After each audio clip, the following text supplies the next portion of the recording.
ఆ 5:30 గంటల సమావేశం కేవలం జగన్ను వైఎస్ఆర్ కాంగ్రెస్ పార్టీని దుమ్మెత్తిపోయడానికి, బూతులు తిట్టడానికి మాత్రమే వాడుకున్నారు. రాజధాని పేరిట పట్టపగలు తాను చేస్తా ఉన్న దోపిడీ నుంచి ప్రజలను డైవర్ట్ చేసేందుకు ఈ డ్రామాకు తెరలేపాడు.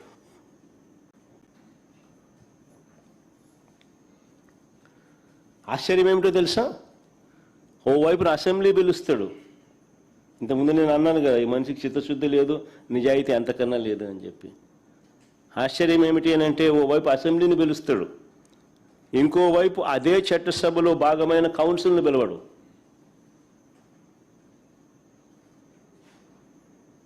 ఇంకోవైపు అదే చట్టసభలో భాగమైన కౌన్సిల్ని పిలవడు. ఎందుకు?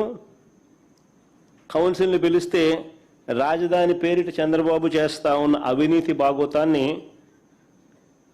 కౌన్సిల్లో సభ్యులు బయట పెడతారని.